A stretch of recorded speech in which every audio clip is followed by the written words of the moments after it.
Police Minister Bheki Cele will today be on the stand at the South African Human Rights Commission hearings into the July civil unrest.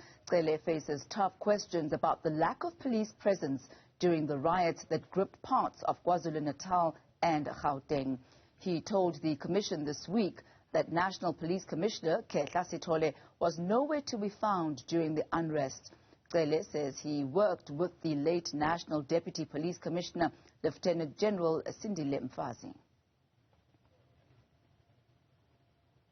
Newzroom Afrika's Nkosikhona Duma is at the hearing and joins us live now. A very good afternoon to you, Nkosikhona.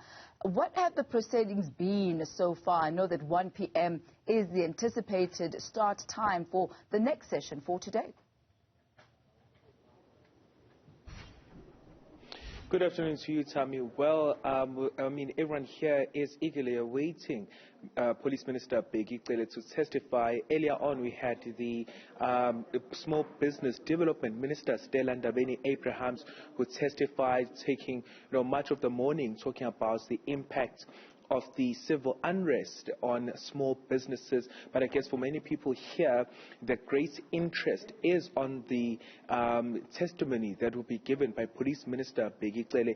And this is because the sentiment that has been reverberated here, Tammy, since these hearings commenced, is that police were undercapacitated and they did not respond fast enough to assist communities, and that their alleged lack of good response to communities resulted, of course, into some of the incidents as we saw, where communities ended up taking issues of safety and security into their own hands. Some of them, establishing these barricades, and which ended up being deadly in areas such as Phoenix. Of course, we've already had, senior government officials, at least senior law enforcement officials. The National Police Commissioner, Khehla Sitole, has been at this particular commission.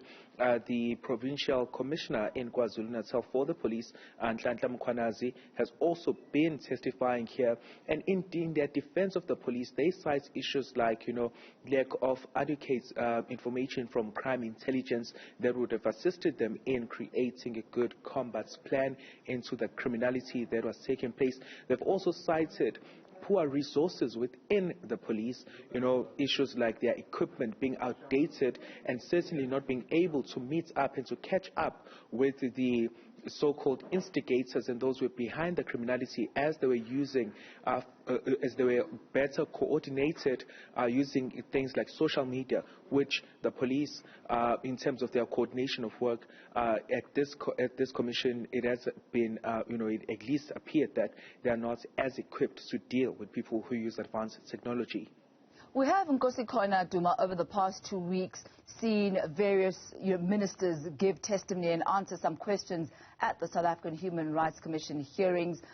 But perhaps let's backtrack a little bit and find out the objective of these hearings, why we have them in the first place, and what we hope to achieve from them.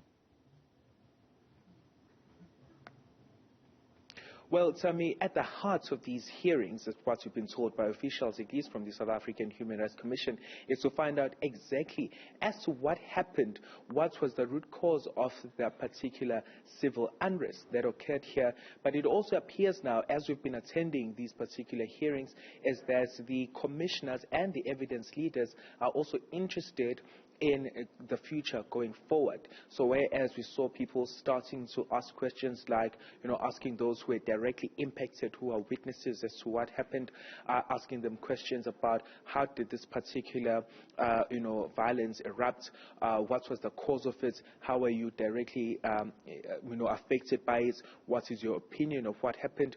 We now see that when they bring in senior government officials, the ministers, the senior government officials, like an example of today where they had Minister for Small Business Development, Sindile Mfazi, then asking here about the support that's been given to small businesses going forward.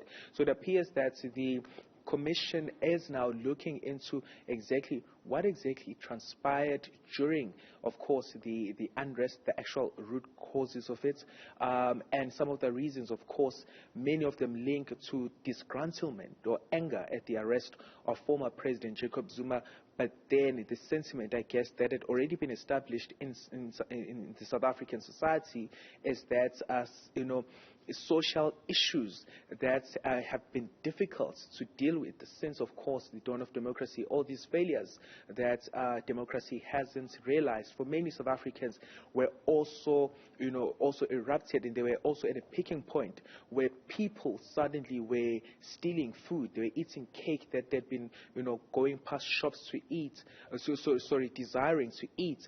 And so issues of poverty, unemployment, the desperation of South Africans, those are some of the issues that are now being posited as could have contributed, of course, to the civil unrest, but as well as the commissioners now and, the interests, of course, what can the country do going forward?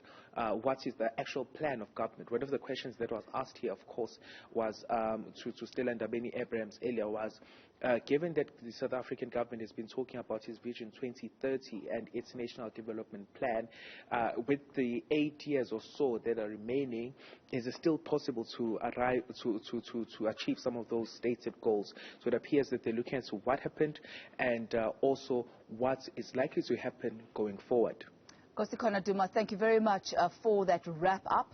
We'll be joining you once again at 1 p.m. as soon as Minister Bheki Cele takes to the question and answer stand. I think also what's come out of these South African Human Rights Commission hearings is the lack of communication and perhaps lack of preparedness and lack of intelligence within the various state bodies. That also, I'm sure, something that will be looked deeply into moving forward.